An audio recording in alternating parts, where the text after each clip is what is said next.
एक वक्त की बात है, एक लड़का था बंजरा सा। खुले गगन में उड़ता रहता था वो पंछी आवारा सा। न घर की थी चिंता, कोई अपना ठिकाना ना था। हर दर पर वो फिरता रहता था मारा मारा सा। मार पीट आवारागर्दी से उसे फुर्सत नहीं मिलती थी। अपने जैसे आवारा दोस्तों के सर पर ही जिंदगी उसकी चलती थी। मगर ये ज्यादा दिन चल न सका उसका ये डोंग। एक लड़की मिली जिसकी आंखों का जादू चल गया उस पे पूरा। धीरे धीरे उस लड़की को भी भाने लगा था ये आवारा। एक बार मिले फिर मिलने लगे दोबारा दोबारा। दोनों के दिल में ख्याल अब शादी का सजने लगा था। मगर ज़मीं आसमां एक कैसे होंगे ये डर सभी को लगने लगा था। लड़की ने अपने बाबा के आगे अपना सारा किस्सा रखा, मगर बाबा ने लड़के को एकदम से नकारा समझा।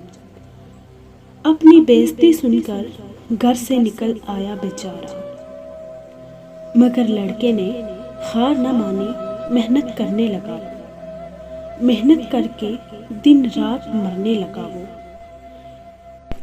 कुछ ही सालों में लड़के ने अपना अलग ही मुकाम बनाया।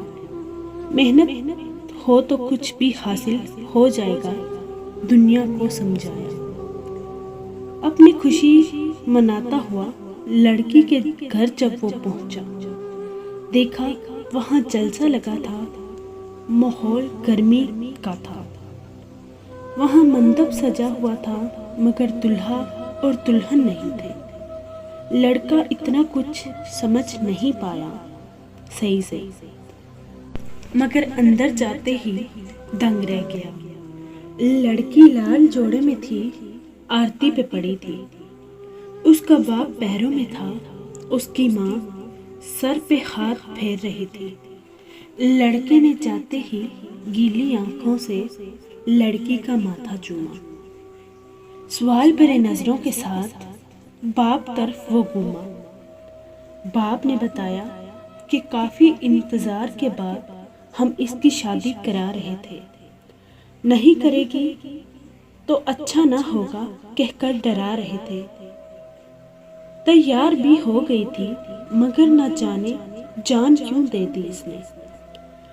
जो बात थी कम से कम खुल के हमसे कहती तो। तभी लड़की की छोटी बहन ने चिट्ठी लड़के को दे दी। उस चिट्ठी ने लड़के को सारी कहानी कह दी। लिखा था, अब मैं और इंतजार नहीं कर सकती, मगर तुम्हारी ना होने पे मैं मर सकती हूँ। किसी और का होने से अच्छा मैं दुनिया से ही उठ जाऊं। तुम्हारी ना हुई तो अब किसी के हाथ ना आऊं। लड़का ये पढ़ते ही अचानक लड़की के ऊपर गिर गया। जब देखा सबने तो अचानक ही वो मर चुका था। शादी वाले घर से आज 2 लाशें उठ रहे थे। उनके लाशें उनकी सच्ची मोहब्बत की दास्तान कह रहे थे। मोहब्बत ने एक आवारा की जिंदगी तो बदली, मगर इसके बदले में 2 मासूमों की जान ले ली।